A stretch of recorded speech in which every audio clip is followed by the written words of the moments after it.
அஸ்ஸலாமு அலைக்கும். Welcome to தஸ் கிச்சன். இன்னைக்கு நம்ம ஒரு சூப்பரான ஒரு ஸ்வீட் தான் செய்ய போகிறோம். வீட்டில் இருக்க பொருளே வச்சு சூப்பரான டேஸ்டான ஒரு ஸ்வீட் தான். தேங்காய் பர்ஃபி தான். இதுக்கு வந்து பாகுபதம் எதுவுமே தேவையில்லை. ஒரு 10 நிமிஷத்தில் செய்யக்கூடிய ஒரு சூப்பரான ஒரு ஸ்வீட். அது ஒரே ஒரு ஸ்பூன் நெய் வச்சு தான் செஞ்சு காமிச்சிருக்கேன். செம்ம டேஸ்ட்டாக இருக்கும், டிஃப்ரெண்ட்டாகவும் இருக்கும். வாங்க பார்க்கலாம். அடுப்பு ஒரு கடை வச்சுருக்கேன். இதில் ஒரு அரை கப் அளவுக்கு சர்க்கரை, அரை கப்னா ஒரு 100 கிராம் அளவுக்கு சர்க்கரை எடுத்திருக்கேன். நம்ம கேரமல் பண்ண போகிறோம். அடுப்பு சிம்மில் தான் வச்சுருக்கேங்க.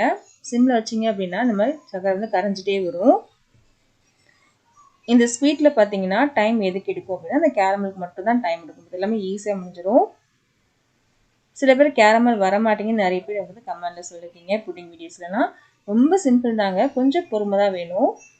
அடுப்பு வந்து சிம்லே இருக்கணும். இப்போ கரைஞ்சிட்டே வந்துச்சு பாருங்கள். இப்போ நம்ம கேரமல் ஆல்மோஸ்ட் வந்துடுச்சு. இன்னும் அடுப்பு சிம்மில் தான் இருக்குது. இப்போ இதில் நம்ம வந்து பால் சேர்க்க போகிறோம். 1.5 கப் அளவுக்கு பால் சேர்க்கணும். ஒரு கப் அளவுக்கு எடுத்திருக்கேன். இந்த பால் முதவே காய்ச்சின பால் தான். ஃபஸ்ட்டு கொஞ்சமாக சேருங்க. பொங்கி வரலன்னா மிச்சம் எல்லா பாலையும் சேர்த்துருங்க. ஒரு சில டைம் பார்த்தீங்கன்னா இந்த மாதிரி பொங்கி வரும். ஃபஸ்ட்டு கொஞ்சம் சேர்த்தோடனே பார்த்தீங்கன்னா நல்லா பொங்கி வர ஆரம்பிச்சிடும். கொஞ்சம் அடங்கினதுக்கப்புறம் நீங்கள் மிச்ச பால்லாம் சேர்த்துடலாம். பால் சேர்த்தோடனே இந்த மாதிரி தான் இருக்கும். ஃபஸ்ட்டு நம்ம இன்னும் 1 கப் தான் சேர்த்துருக்கோம். இன்னும் அரை கப் அளவுக்கு பால் சேர்க்கணும். இந்த பால்லேயே இந்த சக்கரை வந்து கரைஞ்சிரும். இந்த கேரமல் ஒன்றும் பிரச்சனை இந்த மாதிரி தான் இருக்கும். இந்த மாதிரி வந்துச்சுன்னு பயப்படாதீங்க, இந்த மாதிரி தான் வரும். இப்போ இந்த டைமில் நம்ம வந்து இன்னும் கொஞ்சம் பால் சேர்க்க போகிறோம். மொத்தம் 1.5 கப் அளவுக்கு பால் சொன்னோமா, 1 கப் சேர்த்தோம். இப்போ இன்னும் அரை கப் அளவுக்கு பால் சேர்த்துருக்கோம். 1.5 கப் அளவுக்கு பால் சேர்த்துருக்கோமா.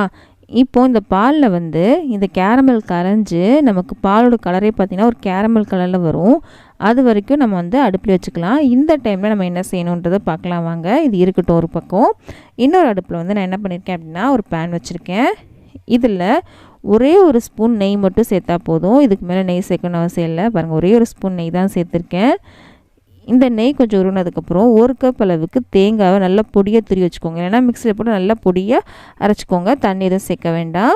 இங்கே பாருங்கள், 1 கப் அளவுக்கு நான் எடுத்து வச்சுருக்கேன். இதை நம்ம சேர்த்துக்கலாம். நான் ஃப்ரெஷ்ஷான தேங்காய் தான் எடுத்திருக்கேன். தேங்காயில் இருக்க ஈரப்பதம் போய் நல்லா செவந்து வரணும். தேங்காய் வந்து அது வரைக்கும் நல்லா வறுக்கணும். 1 ஸ்பூன் நெய் இதுக்கு போதும் தான். இந்த மாதிரி ஒரு தடவை ட்ரை பண்ணி பாருங்கள். ரொம்ப ஈஸியான ஒரு ஸ்வீட் தான், செம்ம டேஸ்ட்டாக இருக்கும். கண்டிப்பாக ட்ரை பண்ணி பாருங்கள். தேங்காய் வந்து நல்லா செவந்து வந்ததுக்கப்புறம் பார்க்கலாம். தேங்காய் பாருங்கள் நல்லா செவந்து வந்துடுச்சு. அதே மாதிரி ஈரப்பதம் எதுவுமே இல்லை, நல்லா செவந்து வந்துச்சு பாருங்கள்.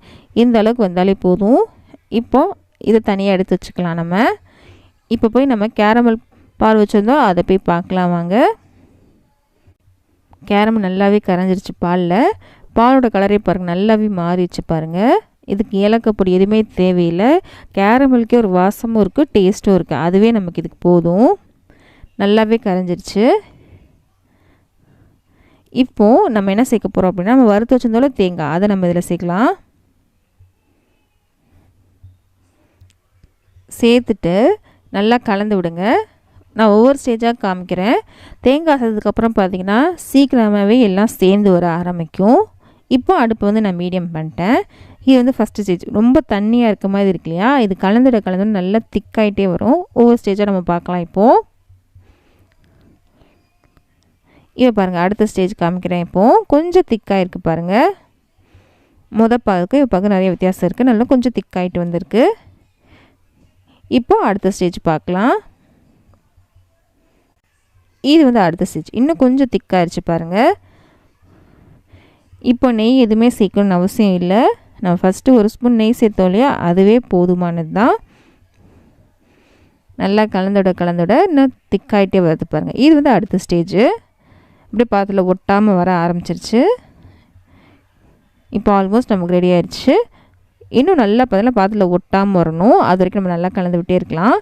இதுக்கு டைம் எடுக்கிறதுன்னு பார்த்திங்கன்னா கேரமல் பண்ணுறதுக்கு மட்டும்தான் டைம் எடுக்கும். இது எல்லாமே டக்குன்னு வேலை முடிஞ்சிடும்.